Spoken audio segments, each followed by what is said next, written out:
Hello everyone, it's Ranger at 64, and welcome back to another League of Legends lore reading video. Today, we will be reading the color story of Renata Glasc, Right on Time, by Dana Luery Shaw. 18:17 p.m. Renata Glasc's heels click angrily against the marble floors on her way to the front door. It's a long walk, and her annoyance grows as the bells screech out the same clawing tune a second time. The mechanical fingers of her left hand unfurl as she reaches for the latch, twisting and snapping into the necessary shapes, embedding in the bespoke lock as its one and only key. She froze open the ornate copper door and looks down at her visitor. Maeve. All of Renata's high-ranking subordinates had been informed that her priority for the evening was debuting her dissenter at the Vassal Novelty Gala. Mrs. Glasc, the shorter woman says with a curt nod, her prosthetic iron eyes rattling against the glass of her gel-filled goggles. I am so sorry to interrupt you. It must be important. We've gotten wind of a new type of breather, not just a filtration unit, an air purifier. Renata's eyes flashed. My devisor said we had nothing to worry about that front. Maeve shrugs. Not her department. Who's manufacturing it? Baron Maidenstoke. Not sure where yet, though. She glances at her gaudy Piltover clock. The gala begins in just under 2 hours. Her presentation slot is precisely 21:05 p.m. And she hasn't even had the time to pick up the center from the laboratory yet. She sighs. It looks like as though the gala will have to start with her. Or without her. Time to get the night under control. Back at her feet again. 18:56 p.m. Basil, a worm of a man, rolls at Renata's feet, dirtying her office floor with his soot-stained tears. I'm so sorry, he choked. Breath still rank from whatever swill he'd been drinking when she'd interrupted his visit to the Corden Trap Home. I'll get the money to you in a week or two, at the most. Renata says nothing, letting Basil squirm and sob at the floor for a little longer. He had come to her for a loan 6 months ago for his wife's replacement leg after an accident at a mechanicus shop. Renata gave him what he'd asked for and got him a well-paid factory job to boot. But after his wife died from syphilis, and Basil tried to drown his sorrows at the tap room, it's no surprise he can't pay. It's what she's counting on. Do you think, she asked finally, that I need that money? That I would even miss it? I am not interested in money, dear Basil. Keep it. Basil's eyes filled with tears of gratitude. Thank you. He whimpers. Mrs. Glad, but she holds up a finger to quiet him. There is something I need from anything, Mrs. Glasc. You are still working for Maidenstoke, yes? Got a nice little promotion last month. Basil's face falls. Not everyone has the stomach to get between the two Chembarons. He swallows hard. I can't get you your money in 4 days. 4 days, Mrs. Glasc. No, Basil. Renata Glasc leans down. She can see the sheen of sweat on his forehead. You'll get me the information I need, and you'll get it to me within the hour. 20:23 p.m. Elodet carefully moves aside the vials and burners, the metals and wires, the tools, and the mask that litter her own private workplace, and lay out the first few pages of designs. Renata watches as the devicer dons a lope, looking closely at all of the details that make these new breathers tick. There are few she would trust with this new ecumenical technology, but Aladat has proven her worth time again and again since she was the first to enter Renata's employ at the age of 12.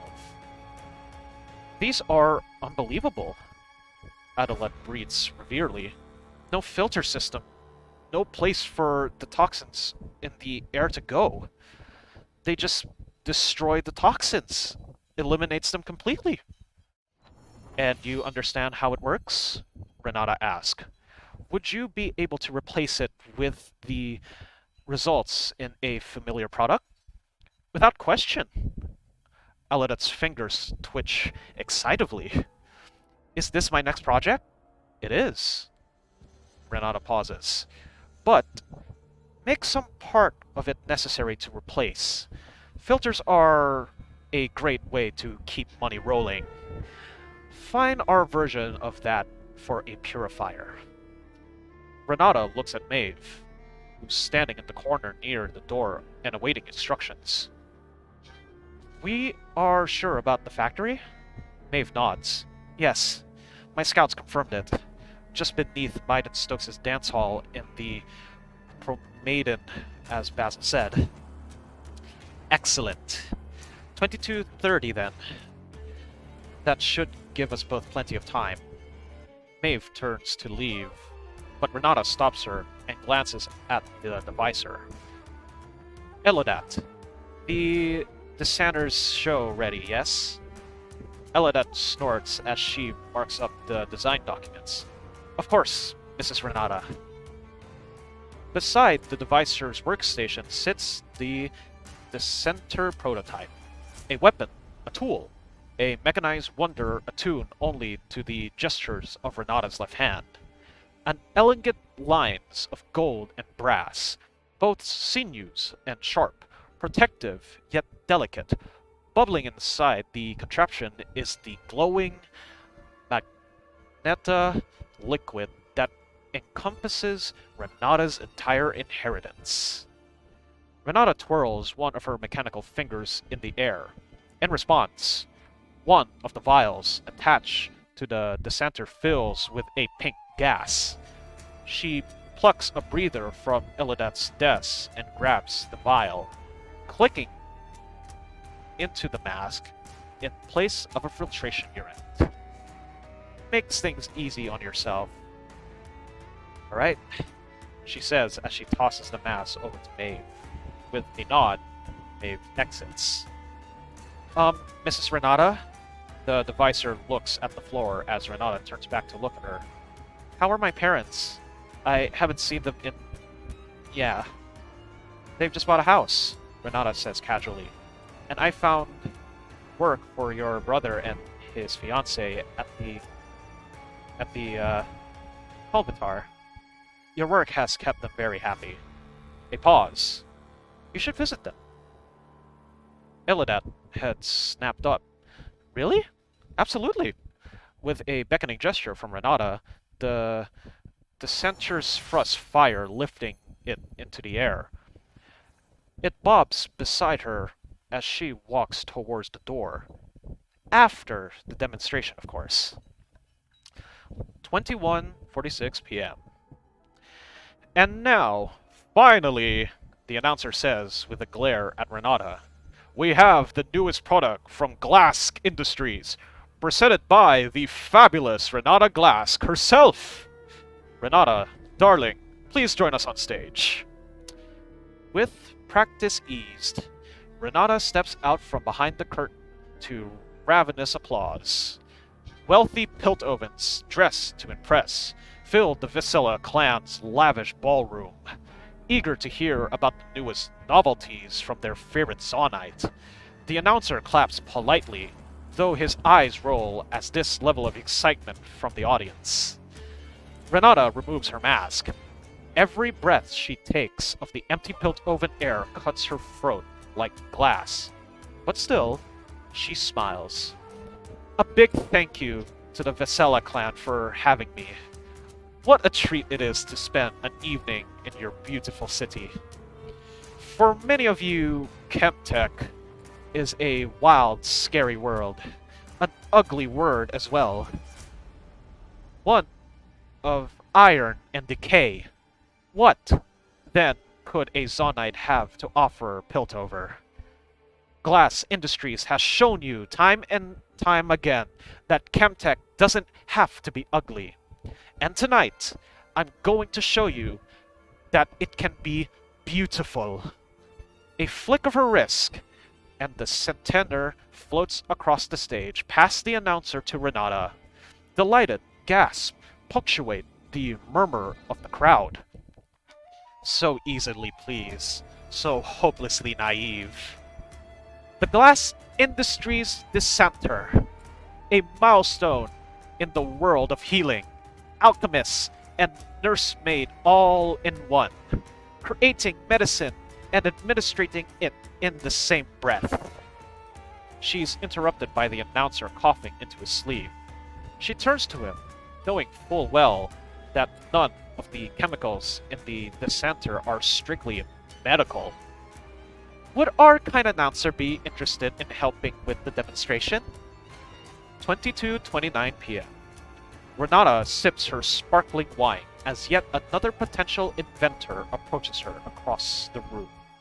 The announcer stands beside the Dissenter and hands out Renata's business cards, just as Renata had suggested. She peers at her pocket watch and walks towards a balcony with a phenomenal evening view of Piltover. Below, even Zon's preeminent level is visible from here. 22:30 p.m. An explosion lights up the Preomade, right about where Baron Maiden Stokes' dance hall is. In fact, or rather, where it used to be. But no one in the Vesela clan's ballroom seemed to care. A glass is the most any of them spare for the tragedy down in Zon. It's beneath them. Except for Renata Glasc, who watches with a chuckle and then takes another sip of her fine taste of a Piltover wine.